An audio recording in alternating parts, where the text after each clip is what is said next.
उस सुबह शहर की हवा में अजीब सी ठंडक थी, लेकिन उस ठंडक से ज्यादा ठंडी हालत उस लड़के की थी जो बस स्टैंड के कोने में खड़ा अपनी मुट्ठी में पकड़े एक पुराने से फोल्ड किए हुए कागज को बार बार देख रहा था। वही कागज उसका रिज्यूमे था जिस पर उसकी जिंदगी की सारी उम्मीदें सिमटी हुई थीं। उसका नाम आरव था। उम्र मुश्किल से 22 साल। गांव के एक छोटे से घर में पला बढ़ा पिता किसान थे जो कर्ज और बीमारी से पहले ही टूट चुके थे।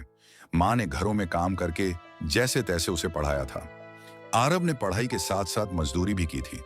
रात को ढाबे में बर्तन धोना और दिन में कॉलेज जाना उसके लिए सामान्य बात थी। उसने इंजीनियरिंग पूरी की थी, लेकिन डिग्री से ज्यादा उसके पास ज्ञान था। वह किताबों के साथ साथ मशीनों से बातें करता था। उसे सिस्टम समझना अच्छा लगता था। चीजें क्यों फेल होती हैं और कैसे बच सकती हैं, यह सवाल उसे बचपन से परेशान करता था। आज उसी ज्ञान की परीक्षा थी। शहर की सबसे बड़ी टेक कंपनी के इंटरव्यू में उसका बुलावा आया था। यह वही कंपनी थी जिसके बारे में लोग कहते थे कि वहां पहुंचना किस्मत की बात है, और टिकना चमचागिरी की। आरव को इन बातों से फर्क नहीं पड़ता था। उसे बस काम चाहिए था ताकि मां की दवाइयां रुकें नहीं और घर की छत टपकना बंद हो सके। वह बस से उतरा और शीशे की ऊंची इमारत के सामने खड़ा हो गया। उस इमारत की चमक में उसे अपना फटा जूता और पुरानी शर्ट और भी ज्यादा खटकने लगी, लेकिन उसने गर्दन सीधी की और अंदर चला गया। रिसेप्शन पर बैठी लड़की ने ऊपर से नीचे तक उसे देखा, जैसे किसी गलत जगह आ गए। व्यक्ति को देखती हो उसने बिना मुस्कुराए फॉर्म पकड़ा दिया।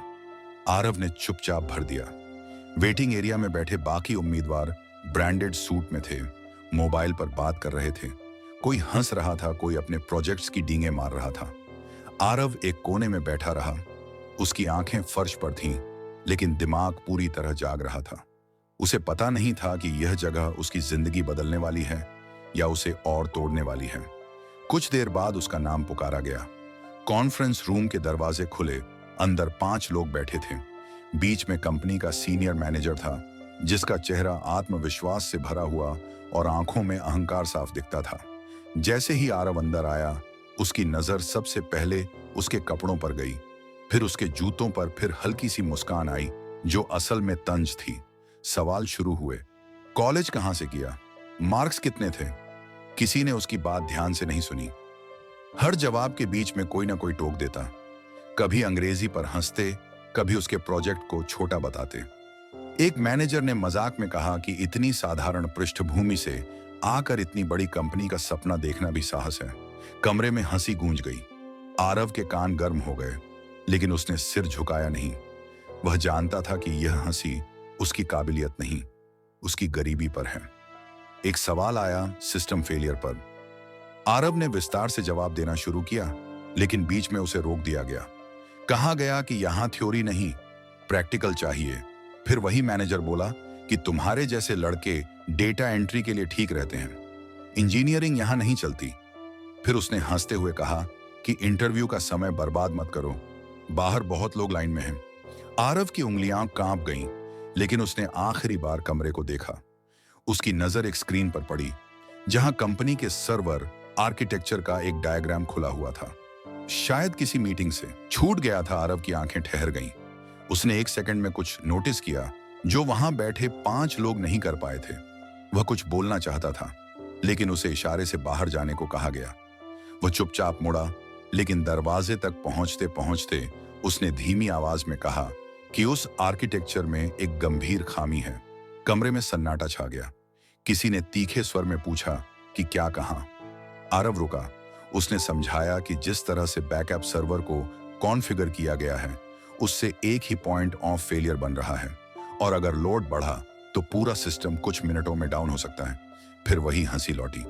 किसी ने कहा कि ये बच्चों जैसी बातें हैं और सिक्योरिटी टीम सालों से काम कर रही है। आरव को बाहर कर दिया गया। वह लिफ्ट में खड़ा था, दिल भारी था, आंखों में नमी थी, लेकिन दिमाग अब भी उसी डायग्राम में उलझा था। उसे यकीन था कि उसने जो देखा है वह सही है। बाहर निकलते समय गार्ड ने भी उसे शक की नजर से देखा, जैसे वह यहां का नहीं है। आरव सीढ़ियों पर बैठ गया। जेब में बस किराए के पैसे थे और सिर में मां की चिंता। लेकिन तभी ऊपर की मंजिलों में हलचल शुरू हुई। लोग तेजी से इधर उधर भागने लगे, फोन बजने लगे। कुछ देर में अलार्म जैसा शोर हुआ। आरव ने सिर उठाया। उसने इमारत की स्क्रीन पर लाल रंग का मैसेज चमकते देखा, system error, server not responding. उसका दिल धक से रह गया। उसे समझ आ गया कि वही हो रहा है जिसका डर उसे था। अंदर अफरा तफरी मच गई थी। मीटिंग रूम में बैठे लोग अब पसीने में थे। क्लाइंट्स के कॉल आने लगे। करोड़ों के ट्रांजैक्शन अटक गए थे। कंपनी की साख दांव पर थी। टेक टीम को बुलाया गया, लेकिन समय निकलता जा रहा था। किसी को याद आया कि नीचे इंटरव्यू में एक लड़के ने कुछ कहा था। उस मैनेजर को उसका चेहरा याद आया, जो कुछ मिनट पहले हंस रहा था। अब उसकी आवाज कांप रही थी। गार्ड को भेजा गया, लेकिन आरव अभी भी बाहर ही बैठा था, जैसे उसे किसी चीज का इंतजार हो। उसने गार्ड की बात सुनी और बिना सवाल किए अंदर चला गया। वही लोग जो उसे नीचा दिखा रहे थे, अब उम्मीद से उसे देख रहे थे। आरव बिना किसी अहंकार के सीधे स्क्रीन के सामने गया। उसने जल्दी जल्दी कॉन्फ़िगरेशन बदले, लोड डाइवर्ट किया, बैकअप को अलग किया। कुछ मिनटों में सिस्टम स्थिर होने लगा। स्क्रीन का लाल रंग हरे में बदल गया। कमरे में सांसें लौट आईं, लेकिन आरव का चेहरा शांत था, जैसे उसने वही किया हो जो उसे करना चाहिए था। उस पल किसी को उसकी शर्ट या जूते नहीं दिखे, सबको सिर्फ उसका दिमाग दिख रहा था। ये वही दिमाग था जिसे कुछ देर पहले अपमानित किया गया था। कहानी यही नहीं रुकी, क्योंकि ये सिर्फ शुरुआत थी, जहां एक गरीब लड़के की चुप्पी ने एक घमंडी कंपनी को पहली बार आईना दिखाया। और आगे जो होने वाला था, वह करोड़ों के नुकसान और सम्मान की असली कीमत बताने वाला था। सिस्टम के स्थिर होते ही कमरे में मौजूद लोगों की आंखों में जो राहत थी, वह कुछ ही पलों में शर्म में बदलने लगी। किसी ने पानी का गिलास आगे बढ़ाया, लेकिन आरव ने हाथ हिलाकर मना कर दिया। वह अब भी उसी स्क्रीन को देख रहा था, जैसे किसी बीमार मरीज की नब्ज पकड़ रखी हो। उसे पता था कि यह समस्या पूरी तरह खत्म नहीं हुई है, बस फिलहाल टल गई है। कंपनी का डेटा फिर से बहने लगा। ट्रांजैक्शन दोबारा चालू हुए, लेकिन आरव की भौहें सिकुड़ी हुई थीं। उसने धीमी आवाज में कहा कि यह अस्थायी समाधान है। अगर जड़ में बदलाव नहीं किया गया, तो अगला झटका और बड़ा होगा। कमरे में बैठे सीनियर इंजीनियर पहली बार चुप थे। अब कोई हंसी नहीं थी, कोई तंज नहीं था। वही मैनेजर जो कुछ देर पहले उसकी पृष्ठभूमि पर सवाल उठा रहा था, अब कुर्सी से थोड़ा आगे झुककर उसकी बात सुन रहा था। आरव ने बिना किसी भावनात्मक प्रतिक्रिया के समझाया कि कंपनी ने जिस तरह से स्केलिंग की है, वह दिखने में मजबूत है, लेकिन अंदर से खोखली है। एक के बाद एक उदाहरण दिए। उसने बताया कि किस तरह एक छोटा सा ग्लिच करोड़ों के डेटा को जोखिम में डाल सकता है, और यह भी कि यह गलती सिर्फ तकनीकी नहीं, बल्कि सोच की है, जहां दिखावे को स्थिरता से ऊपर रखा गया है। उसकी आवाज में न तो गुस्सा था, न बदले की भावना, बस सच्चाई थी जो सीधे दिल पर लग रही थी। बाहर बोर्डरूम के शीशे के पार कर्मचारी जमा हो रहे थे। अफवाहें फैल चुकी थीं। शेयर मार्केट की स्क्रीन पर कंपनी का नाम हल्का सा नीचे खिसकने लगा था। हर मिनट की देरी लाखों का नुकसान कर सकती थी। तभी कंपनी का सीईओ भी वहां पहुंचा। उसकी आंखों में सवाल थे और चेहरे पर तनाव। उसने बिना भूमिका के पूछा कि यह लड़का कौन है। किसी ने धीमे से कहा कि यह वही उम्मीदवार है जिसे कुछ देर पहले इंटरव्यू से बाहर किया गया था। सीईओ ने आरव को ऊपर से नीचे देखा, लेकिन उसकी नजर कपड़ों पर नहीं रुकी। वह सीधे उसकी आंखों में देख रहा था। आरव ने नजरें नहीं झुकाईं। उसने बस वही कहा जो जरूरी था कि अगर अभी निर्णायक कदम नहीं उठाए गए, तो कंपनी को आज नहीं तो कल भारी कीमत चुकानी पड़ेगी। सीईओ ने एक पल के लिए कमरे को देखा, फिर कहा कि जो भी इसे ठीक कर सकता है, उसे पूरी आजादी है। उस वाक्य के साथ ही कमान आरव के हाथ में आ गई। उसने तुरंत एक छोटी टीम बनाई। किसी ने आपत्ति नहीं की, किसी ने सवाल नहीं उठाया। रात होते होते वह इमारत जैसे युद्ध का मैदान बन गई थी। स्क्रीन पर कोड दौड़ रहे थे। सर्वर रूम में पसीने और मशीनों की गर्मी घुली हुई थी। आरव बिना थके काम कर रहा था। उसे समय का अंदाज नहीं था। उसे बस यह दिख रहा था कि कहां-कहां कमजोर कड़ियां हैं, जिन पर किसी ने ध्यान नहीं दिया था। उसने वर्षों पुराने पैटर्न तोड़े, नए रास्ते बनाए। कुछ फैसले ऐसे थे जिन पर सीनियर इंजीनियर भी हिचक रहे थे, लेकिन जब परिणाम सामने आने लगे तो हर संदेह शांत हो गया। सुबह होने से पहले सिस्टम न सिर्फ स्थिर था, बल्कि पहले से ज्यादा मजबूत हो चुका था।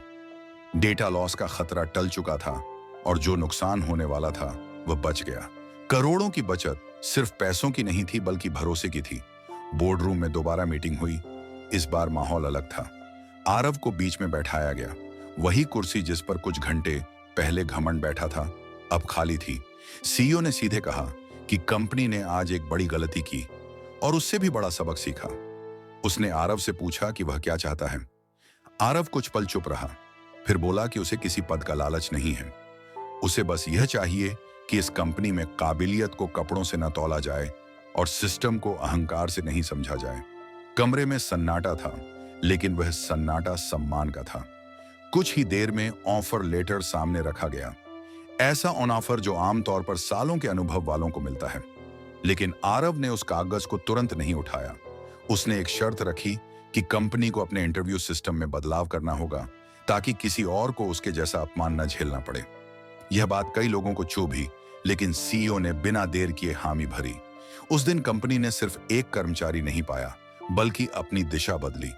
बाहर निकलते समय वही रिसेप्शन वाली लड़की खड़ी थी। इस बार उसकी आंखों में झुकाव था।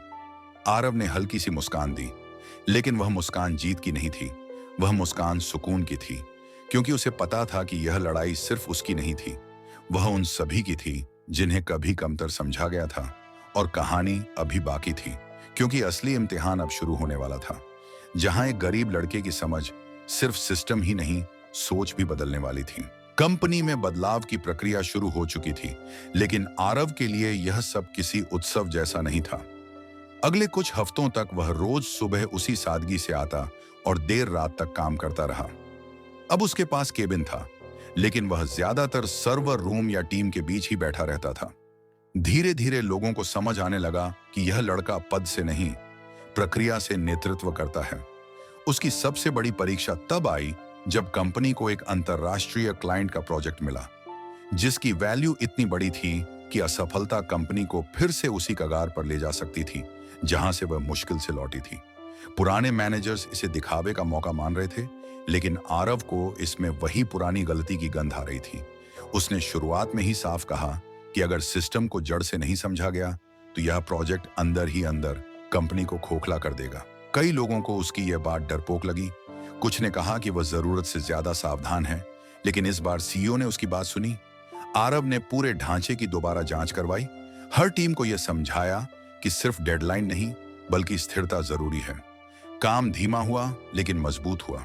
तभी एक दिन पता चला कि क्लाइंट की तरफ से भेजे गए डेटा में एक छुपी हुई खामी है जो जानबूझकर डाली गई थी। अगर कंपनी बिना जांच के उसे सिस्टम में डाल देती तो पूरा नेटवर्क कुछ ही दिनों में क्रैश हो जाता और दोष कंपनी पर आता। आरव ने समय रहते उस पैटर्न को पकड़ लिया। यह वही तरह की गलती थी जिसे अनुभव नहीं, बल्कि गहराई से देखने वाली नजर ही पहचान सकती थी। जब सच्चाई सामने आई तो क्लाइंट को पीछे हटना पड़ा और कंपनी को न सिर्फ नुकसान से बचाया गया, बल्कि उसकी साख और मजबूत हो गई। बोर्ड ने सार्वजनिक रूप से आरव की सराहना की, लेकिन सबसे बड़ा बदलाव अंदर हुआ। इंटरव्यू रूम बदल गए। अब वहां कपड़ों से पहले सोच परखने लगी।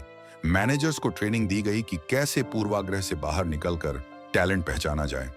आरव ने कभी यह नहीं कहा कि उसने अपमान झेला था, लेकिन उसकी मौजूदगी ही एक सवाल बन गई थी उन सभी के लिए जो कभी किसी को कम समझते थे। कुछ महीनों बाद आरव अपने गांव गया। मां की आंखों में आंसू थे, लेकिन वह आंसू दर्द के नहीं थे। वह घर जिसकी छत टपकती थी अब मजबूत थी, लेकिन आरव ने शहर की चमक को गांव की मिट्टी से ऊपर नहीं रखा। उसने वहीं से काम करने के लिए कंपनी से नीति बदलवाई ताकि छोटे शहरों के बच्चे भी बिना डर के आगे आ सकें। जिस कंपनी ने कभी उसे दरवाजे तक छोड़ दिया था, वही कंपनी अब उसके विचारों से आगे बढ़ रही थी। और उस दिन जब नए बैच के इंटरव्यू हो रहे थे, आरव चुपचाप एक कोने में खड़ा था। एक लड़का अंदर गया जिसके कपड़े साधारण थे, आवाज में झिझक थी, लेकिन आंखों में सवाल थे। इंटरव्यू पैनल ने उसे ध्यान से सुना। बाहर निकलते समय उस लड़के के चेहरे पर राहत थी। आरव ने मन ही मन मुस्कुराया, क्योंकि कहानी पूरी हो चुकी थी। अपमान से शुरू होकर सम्मान पर खत्म होने वाली नहीं, बल्कि सम्मान से आगे इंसाफ तक पहुंचने वाली कहानी, जहां एक गरीब लड़के की समझ ने यह साबित कर दिया कि काबिलियत कभी हालात की मोहताज नहीं होती, और जो सिस्टम इंसान को छोटा समझे, वही सिस्टम एक दिन सबसे ज्यादा टूटता है।